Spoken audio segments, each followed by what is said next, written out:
Hi, I'm Elsie Tyler and I write the Herring Mysteries, which feature Midlist author Ethelred Tressider and his chocoholic agent Elsie Thirkettle.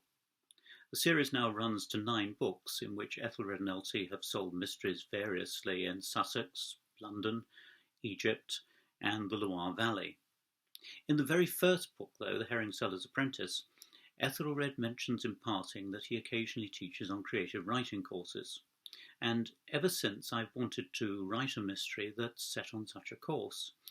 After all, such courses are often run in rather remote locations where there might not be a phone signal and snow might conceivably fall, trapping the little group in their course headquarters, a little group that grows smaller and smaller as the days pass and they vanish mysteriously one by one.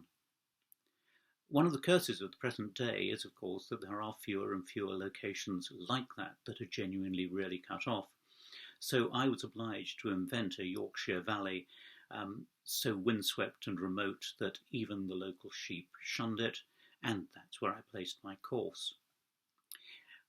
Anyway, I'd now like to read to you a bit of the opening chapter. Ethelred and Elsie are being driven up to the course location, Fell Hall, in a taxi by a local taxi driver. The snow is starting rather ominously to fall, and Elsie is taking the opportunity to explain to the taxi driver the intricacies of the publishing industry. "I suppose it's called Fell Hall because it's right up in the fells?" Elsie asked. "No," said the taxi driver. "It's named after Dr. Gideon Fell, a detective. Apparently this chap, John Dixon Carr, wrote about him. Crime writer, you see. All their courses are crime writing up there. You'll be crime writers yourselves if you're going up to the hall today. I used to take the tutors up on Wednesday evening, then the students start to arrive on the Thursday morning, so I'm guessing you're both writers." "Do I look like a crime writer?" asked Elsie pointedly.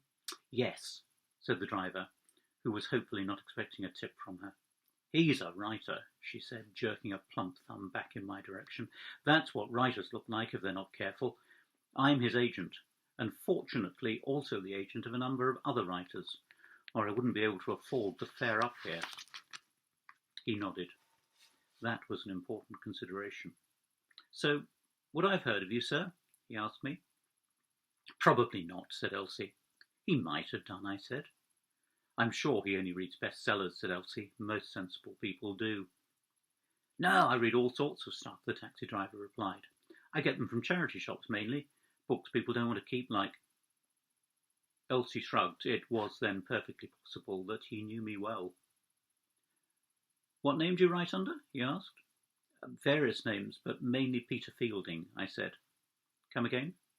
I repeated the name. "Who else?" he asked. J.R. Eliot? Thrillers? he asked. "Historical mysteries, reign of Richard II. The detective is called Master Thomas. He's one of Chaucer's clerks." "Chaucer, eh? Sounds a bit too clever for me. Anyone else?" "Amanda Collins," I said. "Yes, definitely Amanda Collins. I'm sure I've read some of hers. Police procedurals, aren't they? Set in Worthing? Really gruesome murders." "No, they're romantic comedies. No murders of any sort. I do those occasionally too." "Not any more," said Elsie. "Your publisher's dropped you." "You didn't tell me that." "I was waiting for the right moment, pet." The last small trace of blue sky had vanished. Mist was rolling ominously down the valley, or perhaps we were climbing up into the clouds. It was difficult to say. The driver crunched a gear change. He swore, switched the windscreen wipers on, and peered with narrowed eyes at the road, which rose in a long, sinuous curve following the line of the valley. Large flakes of snow had started to fall. Down amongst the winter wheat it was late for snow, but not up here. Up here you felt it would never be too late. "So you teach them how to write crime novels then?" he asked me. "How to create red herrings and so on?" "The course is for writers of traditional mysteries," said Elsie, "so yes, it's really all about herrings. Misdirecting the reader is the most important tool in their box. That and locked rooms. And railway timetables." "I bet there's a bit more to it than that, though," he said. "Am I right?" "Absolutely," said Elsie. "You have to get somebody somebody with a knowledge of the real world to sell the book to a publisher. Not an easy task, because publishers have been sold duds before and are now less and less trusting of the assurances of decent, honest agents. They want to check actual sales records these days, which can be inconvenient. Then you have to come up with a better title than the author's one and design a really good cover with a blurb on the back that describes a book that somebody might actually want to read rather than the one the author wrote.